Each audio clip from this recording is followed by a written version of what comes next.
하나님의 말씀 봅니다. 하나님의 말씀은 사도행전 4장 32절에서 37절까지 말씀입니다. 사도행전 4장 32절에서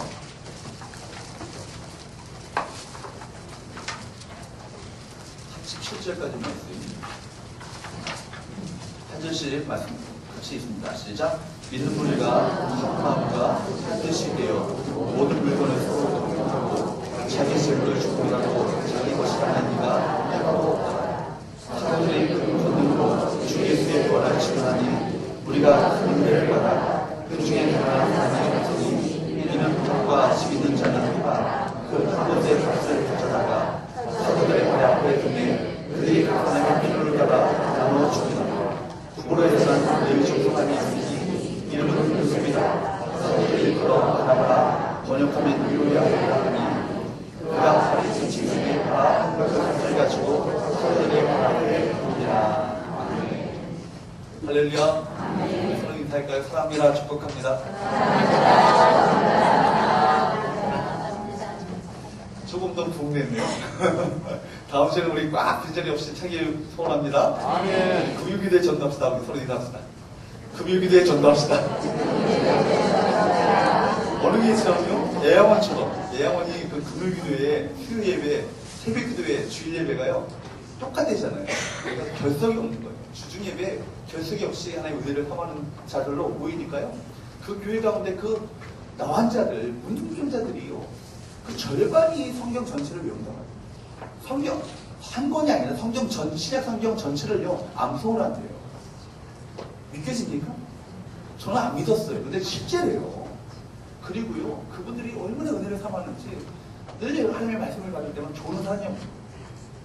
그래서 좀 몸이 아프고 연약하지 않아요. 하루 종일 양기를 치고 양도를 하느라 사실은 피곤한 몸을 이끌고 예배 참석합니다. 그런데 저는 사람이 없는 거예요. 왜냐하면 한 말씀이라도 그 말씀을 하나님의 음성으로 듣고자 하는 간절함이 그 신령 가운데 있기 때문입니다. 인사합시다. 졸지 맙시다. 예배 전부터 졸면은요 제 책임 아니에요. 정신 바짝 차리고 피곤하지만 함께 하나님의 은혜를 사원하는 시간 될 수 있기를 축복합니다. 아멘. 제가 지난번에 우리 권사 수련회 때 잠시 잠깐 얘기했던 이야기인데요. 우리 권사님들은 아시겠지만 하루는 2.5하고 3.0이 살았어요. 2.5가 3.0. 2.5하고 3하고 살았어요. 2.5하고 3하고 살았는데 항상 3이요. 2.5를요 막 구박하는 거예요. 아 이게 3도 안 되는 게 있어요. 자식. 저희가 뭐 그러니까 2.5는 주눅이 들어가지고 맨날 이렇게 살아갑니다. 그런데 어느 날 2.5가요 당당하게 나타난 거예요. 그러니까 너 웬일이야? 그러니까 나 정 뺐다. 정 빼니까 뭐가 돼요? 25가 됩니다. 우리 그리스도인들은요 다 정 뺀 자들이에요. 믿으십니까? 아멘. 우리가 죄악 가운데 살 때는요 세상의 마귀로부터 우리 눌림받고 우리가 짓눌려 살고 있지만요 바로 성령 안에서 우리 죄악의 짐이 벗어지고 난 다음에 그 마귀가 세상의 악한 영들이 우리를 넘볼 수 없어요. 넘볼 수 없는 거예요. 우리 넉넉히 이길 수 있는 자입니다. 바로 성령께서 우리와 함께 하실 때 마귀보다 큰 자임을 믿으시기를 축복합니다. 여러분 사도행전의 역사는요 그렇기 때문에 십자가 앞에서 주눅 들고 늘 염려하며 근심하며 공포 가운데 살았던 제자들이요 무엇을 받게 돼요? 성령을 받아요. 성령을 받고 나니까요 그들의 삶이 완전히 바뀌게 됩니다. 그 역사에는 기록한 것이 뭐예요? 사도행전입니다. 바로 성령 받고 난 자들, 비겁한 자들, 겁쟁이들, 도망갔던 사람들이 성령 받고 나니까요 죽음이 두렵지 않아요. 죽음이 두렵지 않고 세상의 위협이 두렵지 않고 박해가 두렵지 않아요. 핍박이 두렵지 않아요. 담대하게 하나님의 말씀을 증거하고 성령의 능력을 힘입어서 그들 가운데 하나님의 놀라우신 크신 역사가 그들 삶 가운데 나타나게 됩니다. 이것을 기록한 이것이 바로 사도행전입니다. 그렇기 때문에 사도행전은 바로 성령께서 친히 이끌어 가셨던 바로 행정이라 해서 별명이 있어요. 뭐예요? 성령행정이다. 그렇게 말합니다. 제자들에게 성령이 임하시니까요. 그들이 정말 이전에는 배운 적도 없었던 다른 언어를 말하기 시작했고요. 성령 충만한 베드로는 수많은 사람들 앞에서 예수님이 부활했다. 담대하게 당당하게 그들 앞에 선포하게 됩니다. 그들의 설교를 듣고 그날 얼마가 회개하게 돼요? 3,000명이 하나 앞에 들어옵니다. 3,000명. 3,000명이 주고 성령께서 오면 아멘. 저 그거 꿈꿉니다. 아멘.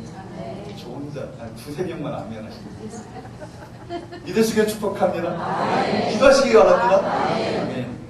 한천 명의 사람들이 회개하고 들어오는 거예요. 그리고 남의 며칠 후에는 성전에 기도하러 올라갔던 베드로와 요한이요, 성전 미문에 앉아서 낮으면서부터 안진뱅이가 되었던 사람들에게 뭐라고 말해요?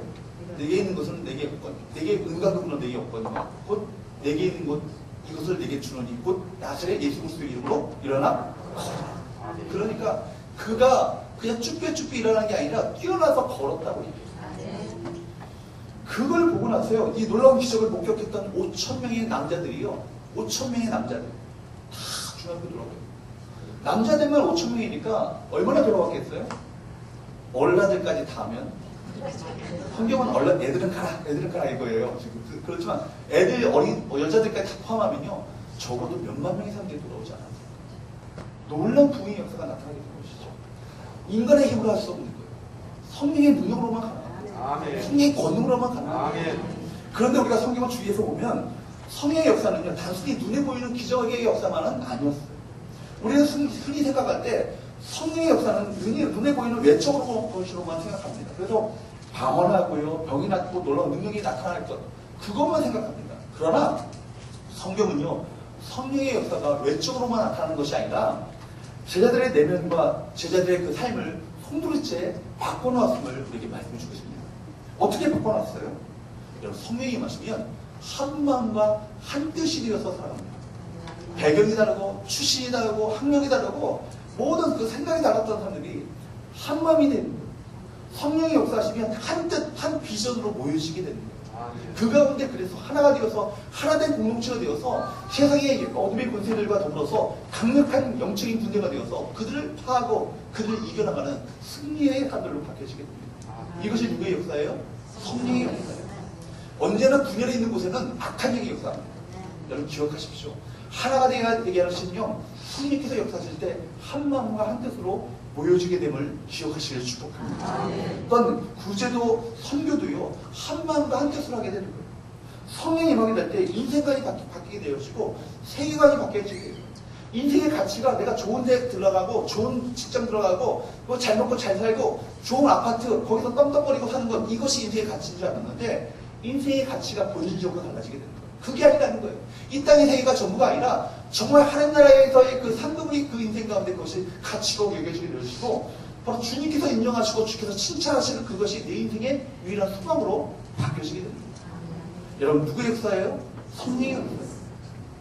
여러분 무엇보다도요, 물질에 대한 생각이 바뀌어지게 되는 거예요. 성령 안에서 물질의 그 노예가 되었던 사람들이 자유함을 얻게 됩니다. 베드로의 설교로 3,000명, 5,000명이 들어왔죠. 어떻게 보면 문제가 많을 수 있습니다. 3,000명의 사람들이 여러분 출신계획이 다른 사람들이 몇몇 뜻이 교회 안에 3,000명이 들어왔다고 생각합니다. 5,000명이 막 사람들이 들어왔다고 생각했습니다. 그들 정말 어떻게 마음이 맞을 수 있었겠습니까? 처음 교회를 시작했던 120명의 사람들은요, 마음이 같이 했어요. 어쩌면 그 사람들이 어쩌면 같은 배경이 있었기 때문에 마음도 같이 됐고 뭐 하자 그러면 마음이 다 일치돼가지고 했지만 3,000명의 물밑듯이 들어오고 5,000명이 들어왔을 때 이제는 교회가 뭐 해가 갈라질 수 있고 바닥에 갈라질 수 있어요. 그런데 그렇지 않았다는 거예요. 어떻게 서로 맞을 수 있었겠습니까? 마음이 맞지 않고 뜻이 맞지 않은 경우도 있었음에도 불구하고 그러나 그들이 한 마음과 한 뜻이 되었던 그 이유, 그것은 성령께서 그들 가운데 함께 하셨기 때문에 저는 바라기는 우리 성교회 가운데 성령께서 강력히 역사하셔서 한 마음과 한 뜻 되어지는 공동체가 될 수 있기를 주님으로 축복합니다. 여러분 그렇기 때문에 한번 제가 세 가지를 여러분에게 말씀드리고자 합니다. 한번 따라해볼까요? 성령 안에서 한 마음과 한 뜻이 되라. 어떻게 해야 하라고요? 성령 안에서 한 마음과 한 뜻이 되라. 여러분 제가 말씀드렸죠. 한 마음과 나눠지는 마음, 분열되어지는 것, 다툼이 있는 곳, 분쟁이 있는 곳, 그곳에는 반드시 여러분 영적인 눈을 떠서 바라보게 되면 거기에는 반드시 악한 영이 역사하고 있어요. 어두운 권세가 역사하고 있는 거예요.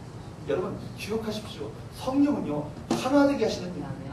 여러분 성령의 역사 중에 가장 에베소서가 어떤 곳입니까? 에베소 교회가 어떤 교회예요? 하나님의 의가 있는 곳 아니겠습니까? 다이아나 그 아데미 신전이 있었던 곳이 바로 에베소. 거기는 미신이 가득했던 곳이에요. 강력한 치열한 영적 전쟁이 벌어졌던 곳이 바로 에베소라는 도시입니다. 그 때문에 에베소를 편지를 썼던 사도 바울은요, 에베소 교회에게 강력한 영적 전쟁에 대해서 쭉 내라고. 어떻게 너희가 사단을 대적할 것인가? 어떻게 하나님의 전신갑주를 입을 것인가? 이런 거에 대해서 영적 전쟁에 대해서 쭉 이야기하는 건데, 뭐에 대해서 얘기하는지 아십니까? 성령께서 하나 되게 하시는 것을 너희가 힘써 지키라는 거예요. 영적 전쟁을 벌여나가기 위해서 너희가 제일 먼저 해야 될 것이 있는데 뭐냐면 성령께서 하나 되게 하실 것을 힘써 지켜야 돼요. 이것이 바로 성령의 역사시고, 바로 성령께서 우리 가운데 하나 되게 하실 때 우리가 강력한 영적인 군대에 되어서 이 땅 가운데 어둠의 권세들을 할 수 있음을 말씀하고 있는 거예요. 여기 보면 그렇기 때문에 성령의 역사는요, 외적인 현상만이 아니라 제자들의 삶 가운데 큰 변화를 가져왔던 것을 보게 됩니다. 여러분, 성령님이 하나님과의 관계를 바꾸시는 것만이 아니라 이웃과의 관계도 바꾸시는 거예요.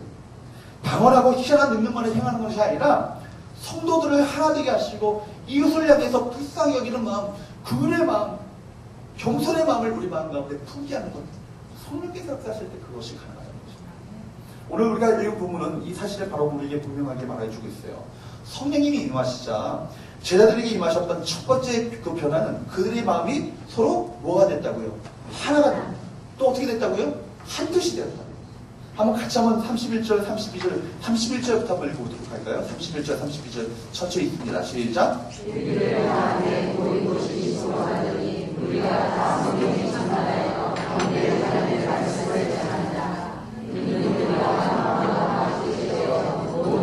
다시요. 지금 읽는 것도 지금 서라운드에서 어떻게 하나만 천천히 한번 남이 읽는 것도 한번 이렇게 주의 있게 들으시면서 하셔야 돼요. 이것이 이제 우리 한마음 함께 대해서 읽는 거예요. 시작. 벨기를 당하니 오인 도시 진동하더니 우리가 다 성령이 충만하여 담대히 하나님의 말씀을 전하되라. 믿는 우리가 한 마음과 한 뜻이 되어 모든 물건을 서로 공유하고 자기 재물을 주님이라고 자기 것이라 하는 이가 하나도 없더라. 아멘. 성령님은 그들 믿는 우리 가운데 어떻게 하셨다고요? 한 마음과 한 뜻이 되게 하셨어요. 여러분, 이것이 그냥 하나 되게 하셨다가 아니라 마음을 같이 하셨어요. 또 한 뜻이 그들이 그 비전과 그들이 바라봤던 목표가 달라지도록 만든다. 그것을 한 사람도 예의 없이 한 마음으로 다 묶여지게 만들었다. 한 뜻으로 모이게 만들었다는 거예요. 여러분, 이것을요 우리는 성령의 일치라고 하는 거예요. 성령의 일치. 성령님은 어떤 환경이나 조건에서도 일치를 이루게 하시는 그분이세요. 여러분, 그렇기 때문에 바울, 아까 제가 잠시 언급했지만 에베소서 4장 1절부터 이렇게 말하고 있어요. 한번 본문을 집어넣으시고 에베소서를 한번 찾아봅니다. 에베소서 4장 313페이지에 있습니다. 신약성경 313페이지에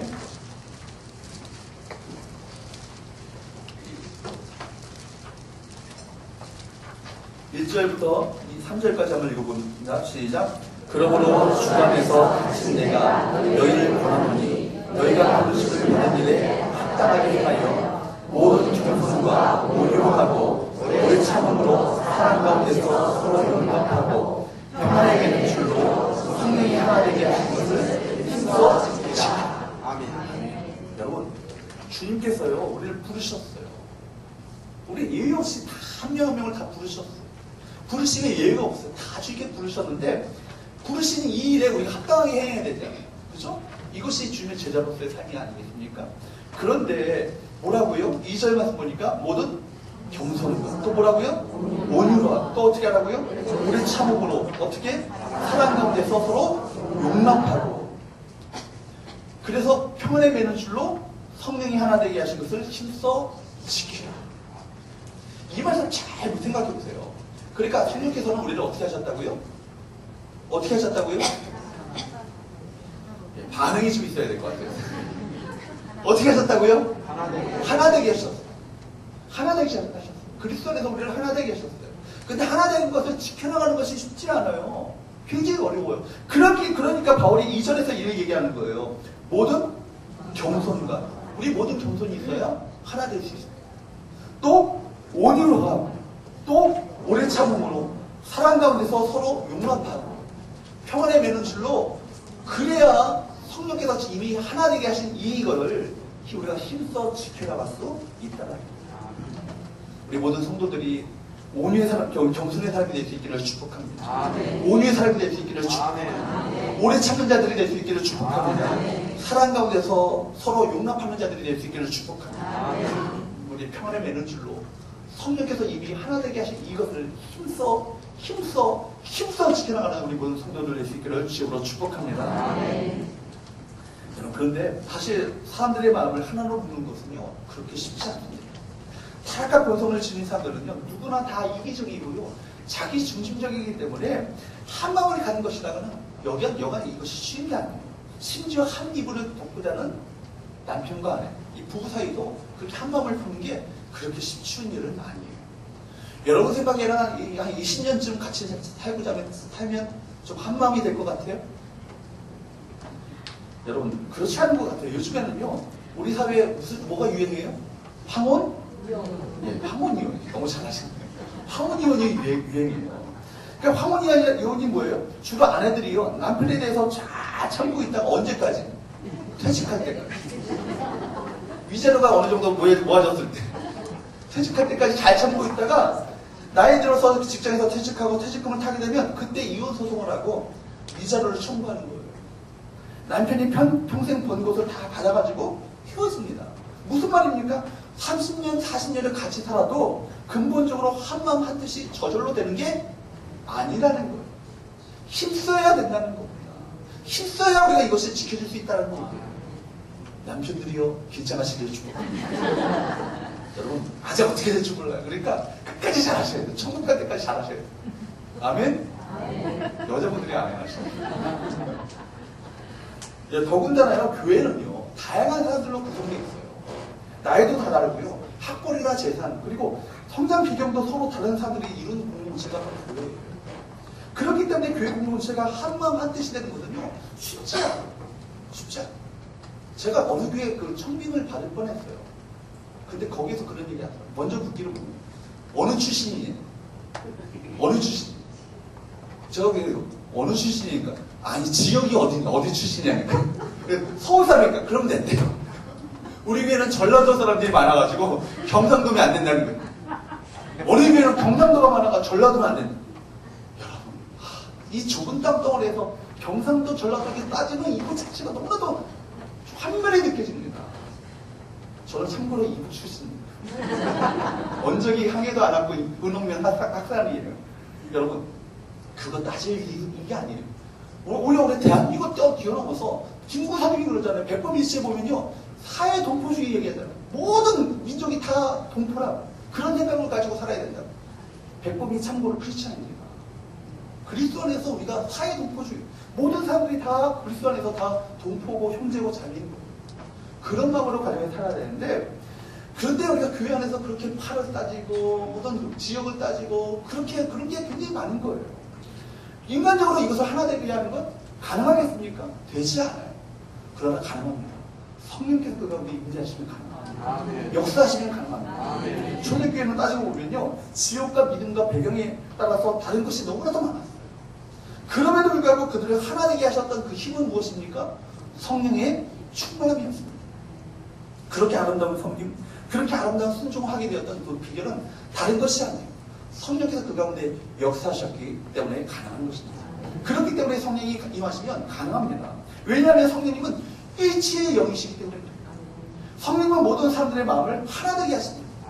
여러분, 저는 성령님께서 우리 성교회 가운데 이런 일치의 영을 충만히 부어주시기를 주님으로 축복합니다. 여러분, 성교회가 꿈꾸는 교회는요, 늙은이도 젊은이도 아이들도 어른들도 성령 안에서 기쁨으로 서로 봉사하고, 성령 안에서 감사로 순종하고, 성령 안에서 겸손함으로 서로를 세워주는 그런 교회, 그런 교회를 저는 꿈꾸고 있습니다.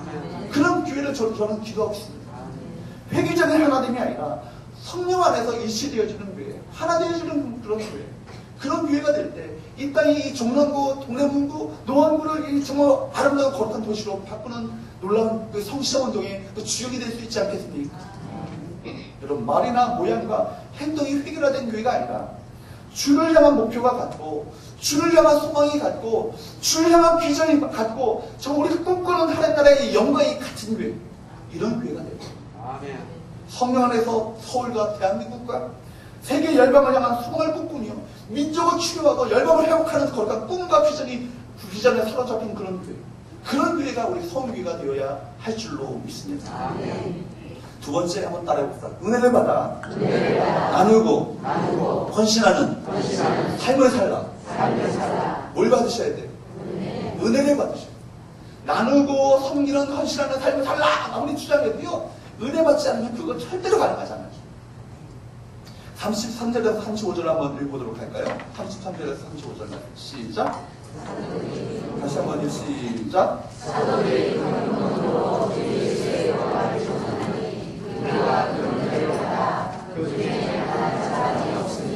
이는 밭과 집 있는 자는 가라. 그 밭끝에 값을 가져다가 사도들의 발 앞에 두되 그들이 각 사람의 필요를 따라 나누어 주니라. 아멘. 여러분, 성령의 공동체, 정말 유무상통한 초대교회 공동체는요, 공산주의와 달라요. 여러분, 이 세상의 불평등이나 부조리, 불의에 대한 인식에서는요, 기독교나 공산주의는 비슷할 수 있어요. 그러나 공산주의자들은 평등을 이루기 위해서 폭력과 강압적인 바로 방법을 사용했습니다. 부자들을 빼앗아서 가난한 자들에게 나눠주려고 했습니다. 이것이 뭐예요? 프롤레타리아 혁명 아니겠습니까? 여러분, 그에 비해서 하나님은요, 절대로 강압적이거나 폭력적인 방법을 사용하지 않습니다. 또 민주주의식으로 투표하거나 사람들의 의견을 물어보면서 하는 게 아니에요. 하나님의 방법은 결국 누굽니까? 성령님이십니다. 성령께서 친히 이끌어 가십니다. 우리가 성령께서 이끄시는 대로 다만 순종하며 밟는 거예요. 보십시오. 성령님이 임하시자 제자들은 다른 사람들에게 죽어도 기뻐하고 즐거워했습니다. 내 것은 내 것이라고 말하지 않으면서 기뻐할 수 있는 것은 성령의 역사가 아니고서는 이것은 도저히 불가능한 것입니다. 그러므로 교회에서 하는 구제나 나눔은 단순히 인본주의가 아니에요. 휴머니즘이 아니에요. 인류나 자기의 차원에서 하는 것이 아닙니다. 성령님에 의해서 성도들의 그 각자 우리 모든 신념 가운데 물질관이 변화되어질 때 이것이 가능하게 되죠. 물질관이 달라지게 될 때 일어나는 놀라운 성령의 역사인 것입니다. 여러분, 33절은 이 사실이 어떻게 강해졌는지를 보여줍니다. 33절을 같이 한번 읽어볼까요? 33절 시작. 사도들이 큰 권능으로 주 예수의 부활을 증언하니 우리가 무엇을 받았다? 그냥 은혜가 아니라 좀 약간 그 콧소리가 들어가면서 큰 은혜가 엄청난 큰 은혜가 여기 보니까 사도들이 큰 권능으로 주 예수의 부활을 증언하니라고 되어 있어요. 여러분, 부족한 저를 위해서 기도하실 때 이 강단에서 예수 그리스도의 십자가와 부활을 증언할 때마다 하나님의 큰 권능, 하나님의 크신 능력이 이 가운데 나타날 수 있도록 위해서 기도해 주시기 바랍니다. 여러분, 이어서 나오는 구절이 뭐예요? 우리가 큰 은혜를 받다. 사람들이 큰 은혜를 받게 되니까 어떻게 됐어요? 그때 구제와 봉사, 서로의 필요를 채워주게 되었다는 것입니다. 이것이 하나님의 방법을 말하는 거예요. 먼저 성도들이 우선되어야 될 게 뭐예요? 큰 은혜를 받으셔야 돼요. 여러분들, 우리 성도들이 한 사람도 빠짐없이 이 자리에 그냥 자리만 데피고 들어가는 것이 아니라 큰 은혜를 받으셔야 돼요. 내 심령 가운데 하나님의 음성이 들려져야 되고, 내 심령 가운데 하나님께서 성령께서 기름 부으셔야 되고, 내가 성령의 사고로 변화되어지는 큰 은혜가 우리 가운데 임해야 됩니다. 이래야 우리가 삶 가운데 진정한 성령께서 이끄시는 변화의 삶이 가능해진다. 여러분, 구제하십시오. 구제를 한다고 해서 구제가 돼요. 여러분, 아무리 전도 강조한다고 전도 할 수 있다. 뭐 맨날 수요일마다 우리 전도대원도 얘기하거든요. 할 수 있다. 하면 된다. 해보자. 하려니 아멘. 뭐 하고 이거 뭐 일고 한 사람이 한 영혼을 구원합시다. 뭐 이거 뭐 외쳐도요. 이거 외친다고 되는 게 전도가 되는 게 아니에요. 먼저 우리 심령 가운데 은혜가 임해야 돼요. 은혜가 임해야 내가 전하지 않고는 견딜 수 없는 불붙은 마음이 내 심령 가운데 일하기 시작해요.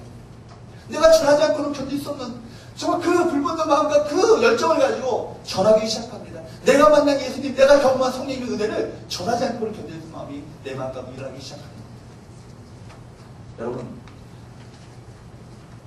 아무리 전도 강조하고 구제를 강조한다 할지라도 되는 게 아니라 우리 그 은혜를 받게 되면 예수 그리스도의 십자가의 사건과 부활 사건이 우리 가슴 속에 아주 크게 새겨지게 되면 구주와 봉사와 전도가 저절로 들어옵니다. 여기에 중요한 영적인 원리가 있어요. 바로 물질 문제는요, 영적인 방법으로 풀어야 한다는 거예요.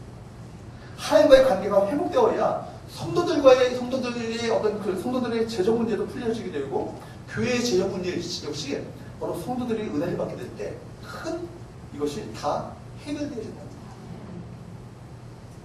여러분, 제가 전에 교회에 섬겼던 교회가 그 교회에서 성령 건축을 사실은 꿈꿨는데 성령 건축에 대해서 우리 사람들이 그렇게 큰 어떤 그 동기부여가 되지 않았어요. 동기부여가 되지 않았는데 어떤 성령 건축을 통해서 큰 은혜를 누렸던 어떤 교회 목사님을 오셔서 부흥회를 했는데 그때 굉장히 성도들이 많이 은혜를 받았어요. 은혜를 받아가지고요. 그 마음 가운데 작정하기 시작했는데 그 작정 헌금이요. 100억이 작정입니다. 100억이. 그 자리에서 작정된 게. 여러분, 그게 뭐 강압적으로 막 장로님들은 뭐 기본적으로 10억씩, 권사님들은 5억씩 그렇게 쓰라고 해서 쓴 게 아니에요.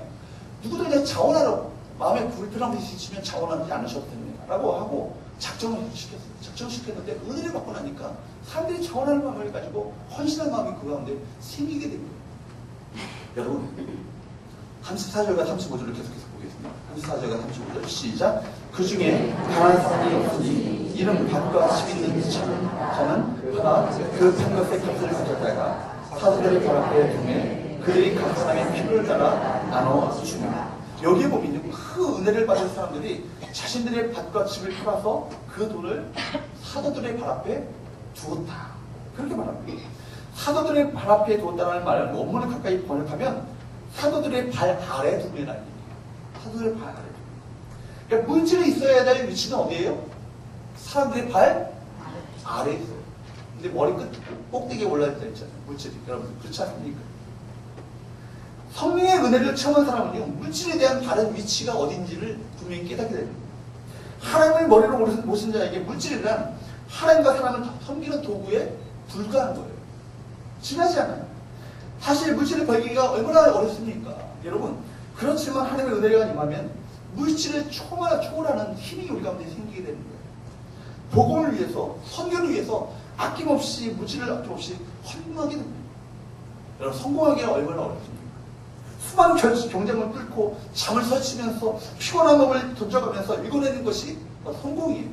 그런데 여러분, 진정으로 주님 만나는 사람들이 성공을 뒤로 하고 그가 세상의 모든 직장, 명성을 다 뒤로 하고 선교지로 떠날 수 있었던 이유가 어디 있어요? 여러분, 주님의 은혜를 체험하면 성공까지도, 세상의 성공까지도 포기할 수 있는 자유함과 능력이 그 가운데 임하게 되는 거예요. 여러분, 세상의 성공이 아니라 하나님 나라의 승리를 위해서 달려나가시는 저와 여러분 되시기를 주로 축복합니다. 가치관이 달라지고 인생관이 달라지고 꿈과 비전이 달라지는 그런 놀라운 믿음의 종들 되시기를 주로 축복합니다. 하나님의 은혜가 우리 교회를 하나 되게 만드는 힘이 되기를 축복합니다. 어른들도 아이들도 청년들도 장년들도 이 하나님의 은혜 안에 어우러지는 그런 교회, 얼마나 참 기대가 되시죠. 그런 하나님의 은혜 가운데 늘 즐겁고 성도들 보고 싶어가지고 매일매일 기다려지고,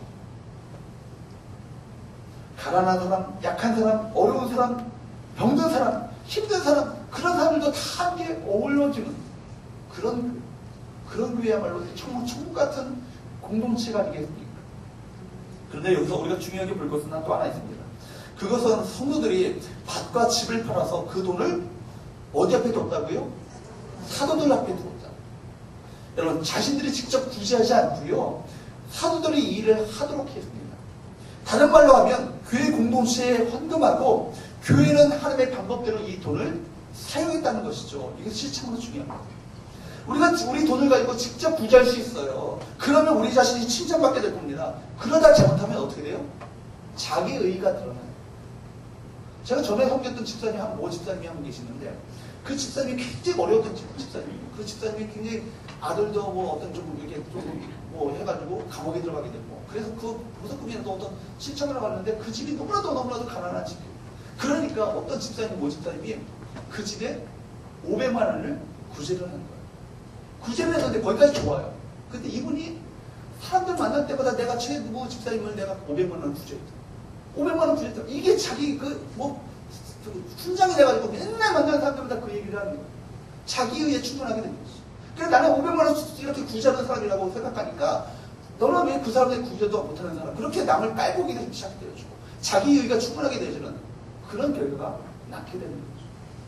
여러분, 우리 돈으로 직접 부자할 수 있는데 자칫 잘못하다가 자기 의만 드러날 수 있고요. 또 서로 시험받는 일도 생기게 될 것이기 때문에 바로 사도들 발 앞에 그 돈이 놓여져 있음을 성경은 보입니다. 뿐만 아니라 도움을 받는 사람은요, 자기를 하나님보다 자기를 도와줬던 그 사람을 더 목매게 돼요. 그죠? 그 사람만 바라볼 수 있기 때문에 그래서 이런 일들을 처음에 잘 시작했다가 나중에는 곤란하게 되는 경우가 너무나도 많이 있어요. 그렇기 때문에 초대교회 성도들은 사도들의 발 앞에 갖다 놓고 사도들로 하여금 공평하게 그리고 예수 그리스도의 이름으로 교회의 이름으로 구제하도록 하였다는 것입니다. 참 지혜롭고 놀라운 방법입니다. 어떤 분들은 11조를 낼 때 본교회보다 가난한 시골교회에 내고 싶다고 말하는 사람들도 있습니다. 그럴 수 있겠죠. 그러나 보다 성경적인 방법은 무엇입니까? 본교회 11조를 내고 그 돈을 가지고 교회가 가난한 시골교회를 돕는 거예요. 꼭 그 교회를 보내고 싶으면 봉투에 그 교회에 보내달라고 목적 헌금을 그렇게 낼 수 있는 거예요.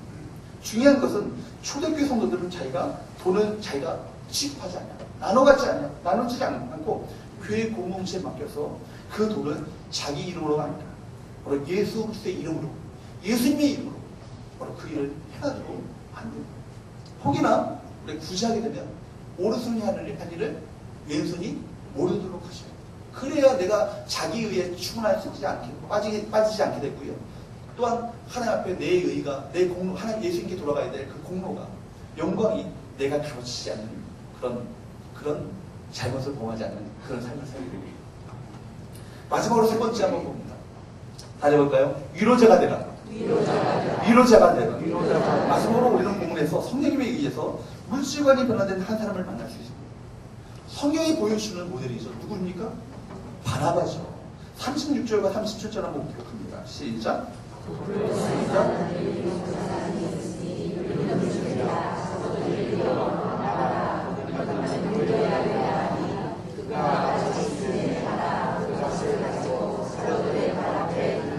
여기 보면 바나바는 어느 출신이었어요? 구브로 키프로스 섬 출신이에요. 당시 사이프러스, 이 키프로스 섬은요, 부유한 지방으로 알려졌던 곳입니다. 그 광산이 있고요, 무화과와 밀농사가 있었고요, 벌꿀의 산지입니다. 그렇기 때문에 구브로 출신하면요, 지금은 말하면 논현동 출신, 압구정동, 신사동 출신, 이런 식으로 강남 출신, 이렇게 사람들로부터 인식되었던 곳이에요. 아, 누구나 여기는 부자구나, 잘 사는 사람이구나, 이렇게 생각되는 그런 사람입니다. 바나바는 바로 그곳 출신이었고, 그 원래 이름은 요셉이었습니다. 그런데 사도들이 바로 그를 뭐라고 이름을 바꿨어요? 별명을 붙여줬어요? 바나바. 바나바라는 이름 뜻은 위로자, 격려자라는 뜻이에요. 영어 성경에는 Son of Encouragement라고 해요. 여러분, 아마도 당시 제자들이 바나바를 통해서 위로를 받고 많은 격려를 받았다는 겁니다. 그는 한마디로 다른 사람을 격려하는 사람이었고 위로하는 사람이었고 힘이 되어주었던 그런 사람이었어요. 그렇다면 어떻게 그 사람이 이런 위로자, 격려자가 되어 있었을까요? 본문에 보면 부자였던 그가 어느 날 자기의 밭을 팔아가지고 그 값을 사도들의 발 앞에 두게 되었습니다. 우리가 아는 것처럼 초대교회는 부흥하는 교회였습니다. 그렇기 때문에 많은 재정도 필요했습니다. 아마 사도들은 이런 가난한 사람들이 모인 교회가 어떻게 많은 구제와 봉사를 감당할 것인가에 대해서 많은 기도도 있고 토론도 있을 것입니다. 바로 그런 시점에서 바나바가 자기 밭을 팔아서 헌금을 한 것입니다. 사도들에게 있어서 바나바의 이 헌신은 굉장한 위로와 격려가 되었을 것입니다. 절실한 교회의 재정적인 필요를 보면서 서슴지 않고 자기 밭을 팔아서 그 값을 사도들의 발 앞에 내놓은 그의 헌신은 그 이름 그대로 할만한 그 교회에 큰 격려가 되었을 게 분명합니다. 여러분, 교회 안에서 요셉이 바나바 즉 격려자가 되었다는 것은 참 신선한 일입니다. 저와 여러분 역시 교회 안에서 격려자 바나바가 되어야 할 줄로 믿습니다. 혹시 여러분들은 교회 안에서 목회자에게 그리고 다른 성도들에게 격려가 되어지고 위로자가 되어지고 참 힘이 되어지는 사람이 되고 있습니다. 저는 목회를 하면서 교회에 격려가 되어주는 많은 분들을 보았어요. 목회자의 마음 가운데 감동을 주는 평신도들도 보았고요. 또 다른 사람들에게 선한 영향력을 주는 많은 분들을 보았습니다. 어떤 분들은 눈물의 기도로 교회의 영성을 늘 깨우는 사람들이 있는 반면에 또 정직한 온전한 11조와 열심히 있는 헌신을 통해서 교회를 든든히 세우는 많은 분들을 보았습니다. 그것만이 아니라 교회 안에는 가난한 이들이 있는데 이름 없이 빚도 없이 그들을 돕고 그들을 살피며 그들을 도와주는 사람, 상처받은 성도가 있으면 꼭 찾아가서 함께 아파해주고 위로하는 그런 사람들도 있습니다. 이런 분들이 다 알아봐야 됩니다. 반면에 어떤 분들은 격려가 아니라 오히려 다른 사람에게 낙심하게 만드는 사람들이 있습니다. 툭툭 던지는 말 한마디로 다른 사람에게 상처를 주기도 하고 이기적이고 자기중심적인 행동으로 다른 사람에게 불편을 주기도 합니다. 저는 저와 여러분들이 바로 위로자, 격려자가 될 수 있기를 주님으로 축복합니다. 교회 공동체의 아름다운 교제를 깨뜨리는 무서운 바이러스가 있다면 그것은 이기심입니다. 자기중심입니다. 이기심, 물질에 대한 욕심, 자기중심적인 생각이 교제와 나눔을 깨뜨립니다.